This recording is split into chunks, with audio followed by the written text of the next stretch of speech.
Thank you for your request. I'll get right on it. Right after I finish this last summon, using the last of my orbs. Come on, Takumi. Don't betray me. No, Virion!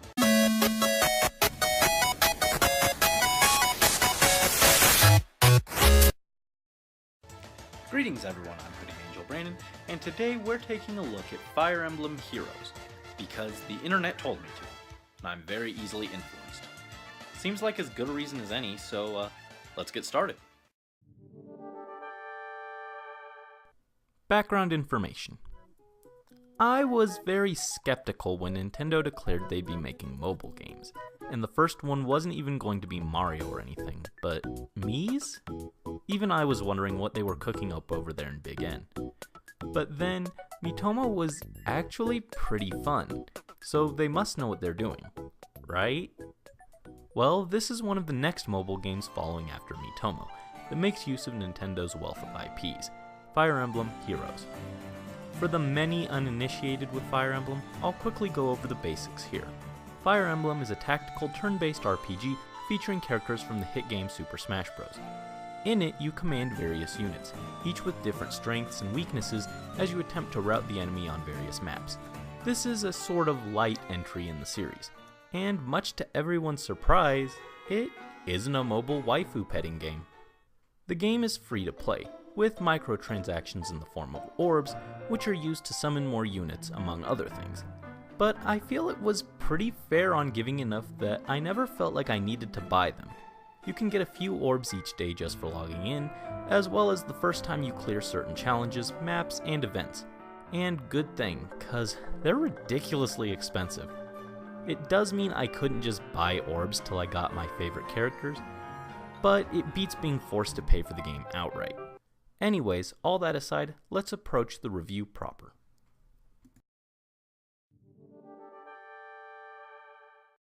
Story and characters. The game starts with you being summoned into the Kingdom of Asker via a relic known as the Bibimbap? The Bredablick? What? This thing.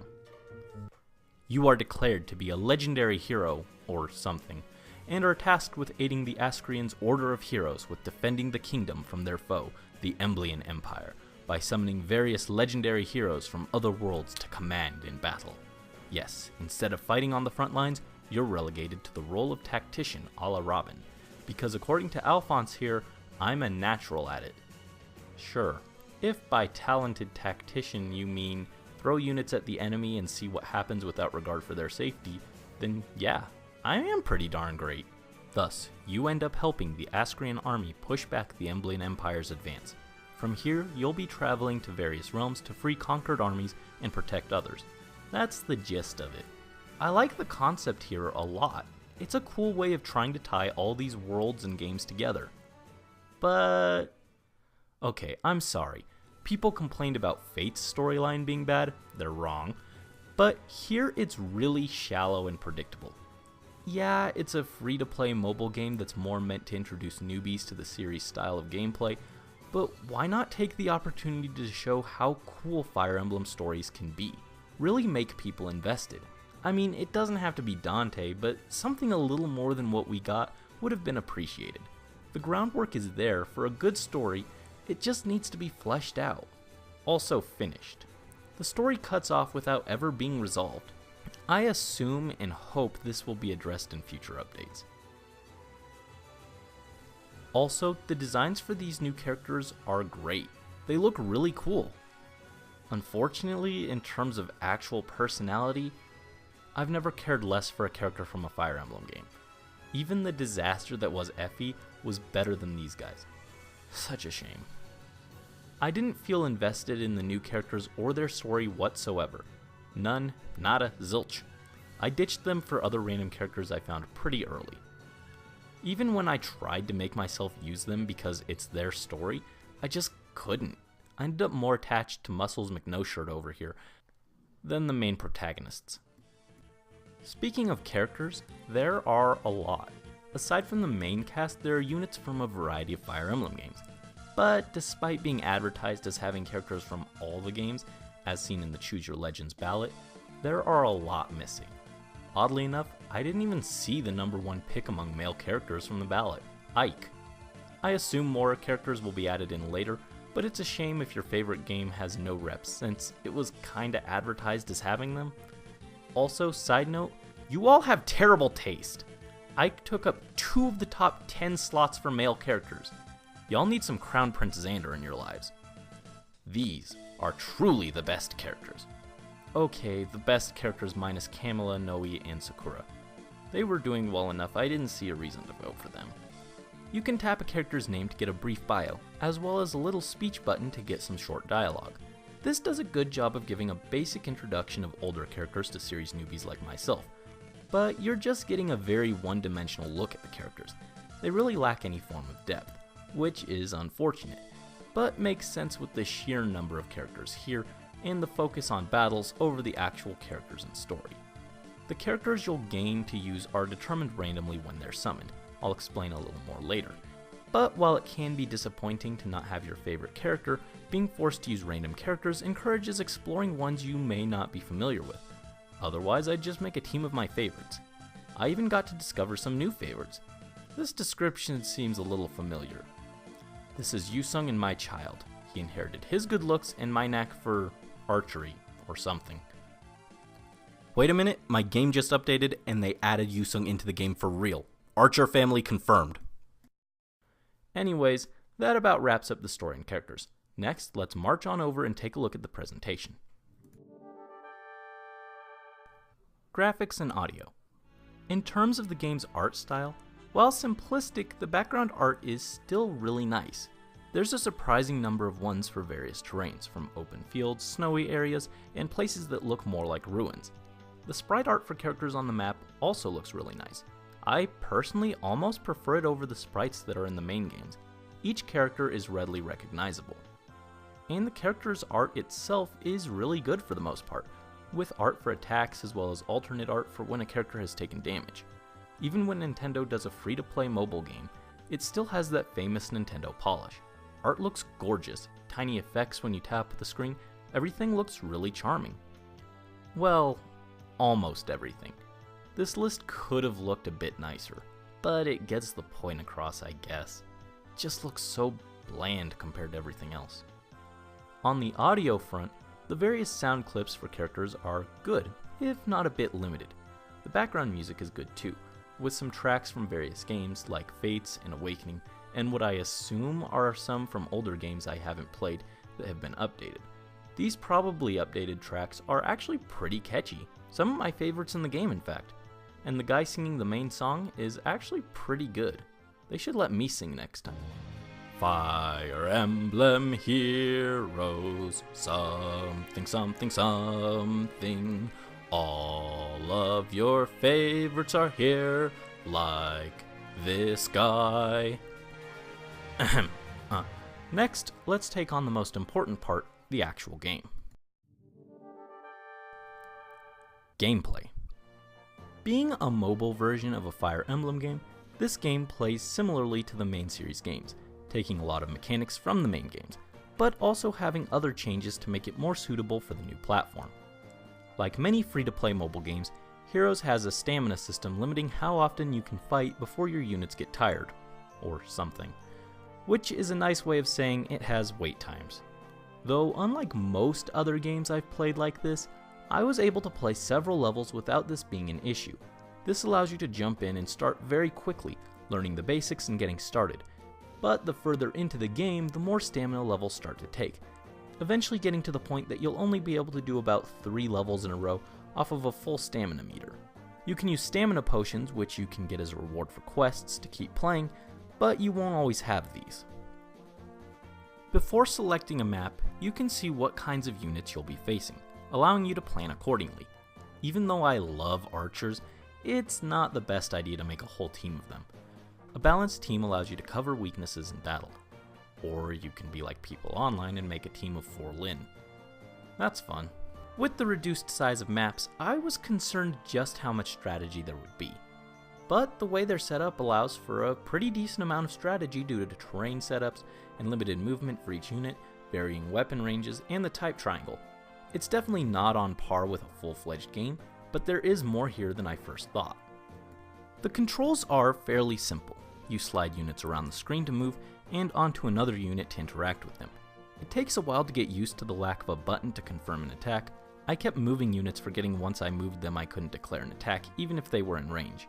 This can be changed in the options though, so it's not a huge deal. Aside from that, the controls are actually pretty good. It's so simple, it makes it possible to play one-handed. So you can play Fire Emblem while you play Fire Emblem. Or like hatch Pokemon eggs. That's probably a better idea.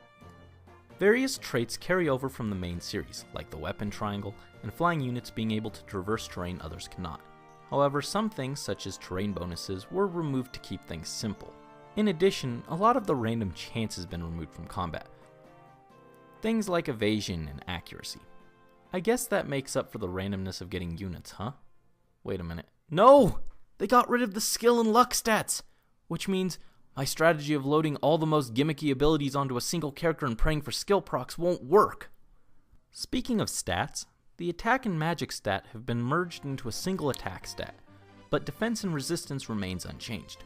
Instead, a unit will deal physical or magical damage based off the weapon's type, like axes and lances being physical, and tomes or dragon breaths being magical. As I've been mentioning, the famous Fire Emblem weapon triangle returns, though slightly revamped. While swords, axes, and lances still follow the system, it's been modified as a red, green, blue triangle, and now includes different types of magic and breath weapons. Bows, staves, and shurikens are also still here, but are counted as colorless and exist outside of the triangle, not having an advantage or disadvantage on the others. A unit's color, or lack thereof, is based on the weapon type, and while the weapon on that unit can be upgraded, the color won't change, so Takumi will always be a colorless unit, for example. Various units also gain supportive skills like Rally Attack, which increases an ally's attack, or Dance and Sing, which lets you use that unit's actions to provide an ally who already moved with an additional action. Rally Strength, for example, is great for pushing an ally's damage into range to KO a foe, letting them gain experience easier. Despite the simplicity, there's a surprising amount here. Certain units like archers and mages can only attack from a distance, while others like swordsmen and lancers need to be right next to the target. You can see weapon stats, ability effect, range, and so on by tapping on them. I found my units quickly growing overleveled as early as the first chapter, so training multiple teams of units seemed like a good idea for having a more balanced team. But the difficulty jumped pretty quickly after a few chapters, and I found myself sticking more or less to a team of a few dedicated units. It's got that same addicting feel of the main game Fire Emblems, but now you can play shorter maps, making it a little more convenient to play in short bursts. Experience works like standard Fire Emblem. You gain a little for engaging an enemy, and more substantial amount for felling a foe. After gaining enough experience, a unit levels up and gains some stat bonuses. Higher ranked units tend to get more stat gains on level up, which is referred to as their potential. As for the units that you need to build your army, instead of recruiting them via the story or mid-battle like the main series, they're summoned with orbs. When you go to summon a unit, you'll see 5 orbs in different colors, which correspond to the color of unit you can summon. Orb colors are randomly generated when you go to summon, and are locked once you do so until you perform at least one summon. Closing the app on the summoning screen takes you right back to it on your next load, so you can't try and reset till you get a set of 5 of one color to improve your odds of getting specific characters. So the unit you'll get when you perform a summon is random in terms of star rank and the actual character, with higher ranked ones being rarer than lowers. I really wanted Takumi. And not just because he's actually a really good unit, but instead I kept getting Varium. For real, I ended up with at least 5 of the guy. It's incredibly frustrating getting duplicates while trying to get your favorite character. Not only that, with all the summons I did, over the span of 2 weeks, I didn't pull a single 5-star. The amount of luck required here is probably my least favorite thing about the game. Without 5-star units, it's hard to keep up with the other people online. Sometimes a good strategy just isn't a match for raw talent, it seems. Units can be ranked up, thus increasing their potential, but this is incredibly tedious and poorly implemented. To do so, a unit needs to reach a required level, then you need to use badges and hero feathers to rank them up. and they then drop down to level 1 and have their stats reduced to stats appropriate for a level 1 unit.